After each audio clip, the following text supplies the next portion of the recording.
చిన్న బడ్జెట్ లో మంచి వినోదాత్మక ప్రేమ కథను చూపిస్తే ప్రేక్షకులు ఆదరిస్తారని నేను బలంగా నమ్మా. అది లిటిల్ హార్ట్స్ తో నిజం కావడం ఎంతో ఆనందంగా ఉంది అంటున్నారు దర్శకుడు సాయి మార్తాండ్. ప్రముఖ ఓటీటీ వేదిక ఈటీవీ విన్ నుంచి వచ్చిన ఈ లిటిల్ హార్ట్స్ ఇప్పుడు థియేటర్ లో సినీ ప్రియుల్ని కడుపుబ్బా నవ్విస్తోంది. మౌలి తనోజ్ హీరోగా నటించిన ఈ సినిమాతోనే దర్శకుడిగా పరిచయం అయ్యాడు మార్తాండ్. టీ90s ఫేమ్ ఆదిత్య హాసన్ నిర్మించారు. ఇది ఇటీవల ప్రేక్షకుల ముందుకొచ్చి భారీ విజయాన్ని అయితే సొంతం చేసుకున్న నేపథ్యంలో ఈనాడు సినిమాతో ప్రత్యేకంగా ముచ్చటించారు సాయి మార్తాండ్. దర్శకుడిగా నా తొలి అడుగు రొమాంటిక్ కామెడీ జోనర్ చిత్రంతోనే వేయాలన్నది లిటిల్ హార్ట్స్ కథ రాసుకున్నా. ఇక ఆ తర్వాత ఈ స్క్రిప్ట్ ను కొన్ని నిర్మాణ సంస్థలకు పంపితే ఈ మధ్య ఇలాంటి రోమ్ కామ్ చిత్రాలు ఎవరు చూడట్లేదని రిప్లై ఇచ్చారు. కానీ అప్పుడు అలా అన్న నిర్మాతలే ఫోన్ చేసి నీ సినిమా చాలా ఎంజాయ్ చేశామని ప్రశంసిస్తున్నారు. ఇక చాలా ఆనందంగా ఉంది. వాస్తవానికి ఇది ఇంత పెద్ద హిట్ సినిమా అవుతుందని నాకెంతో ఇష్టమైన ఓ నటుడు నాకు ముందే చెప్పారు. నిజానికి ఈ చిత్రంలోని రాజీవ్ కనకాల పాత్రను తొలత ఆయనకే వినిపించా.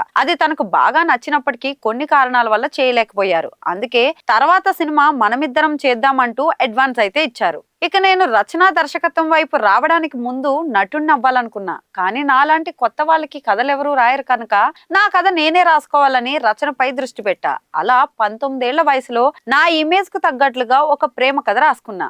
ఆ తర్వాత చిన్న బడ్జెట్ లో మరో కథ రాసుకుని పలు నిర్మాణ సంస్థల చుట్టూ ఏడాది తిరిగా. రిజల్ట్ అయితే కనిపించలేదు. అప్పుడే నా స్వీయ అనుభవాలతో లిటిల్ హార్ట్స్ కథ సిద్ధం చేశా. దీని తొలుత ఒకరిద్దరు హీరోలకు చెప్పా. ఓసారి మౌలిని కలిసినప్పుడు తనకి కథ సరిగ్గా సరిపోతుంది అనిపించింది. స్క్రిప్ట్ వినాక తను దీన్ని డైరెక్టర్ ఆదిత్య హాసన్ వద్దకు తీసుకుని వెళ్లడం, ఆయన ద్వారా ఇది ఈటీవీ విన్ కు చేరడం జరిగాయి. అలా ఈ ప్రాజెక్ట్ అయితే కార్యరూపం దాల్చింది. ఈ స్క్రిప్ట్ విని డైరెక్టర్ ఆదిత్య ఒక్క మార్పు కూడా చెప్పకుండానే కథను ఓకే చేసేశారు. తానే స్వయంగా నిర్మించేందుకు ముందుకొచ్చారు. ఆయన ఇచ్చిన ప్రోత్సాహం వల్లే నేను దీన్ని అనుకున్నది అనుకున్నట్లుగా తెరకెక్కించగలిగా. ఇక ఘాటి, మదరాసి లాంటి పెద్ద చిత్రాలతో కలిసి థియేటర్ లోకి రావడం చాలా ఆనందాన్ని ఇచ్చింది. ఎందుకంటే నేను అనుష్క, శివకార్తికేయన్, మురుగదాస్, క్రిష్ చాగర్లమూడి పెద్ద అభిమాని. అలాంటిది వాళ్ళ సినిమా పోస్టర్ల పక్కన నా చిత్ర పోస్టర్ ను చూసుకుంటుంటే ఎంతో ఆనందంగా ఉంది. ఒకప్పటి దిగ్గజ దర్శకుడు బివి ప్రసాద్ మా తాతయ్య.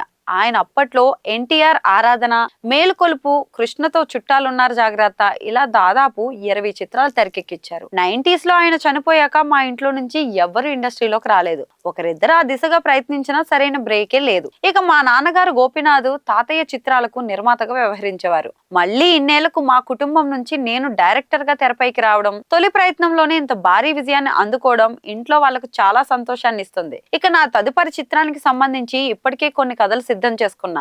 నా ఇంటర్మీడియట్ రోజులు 2014-15 లో జరిగే కథ ఇది.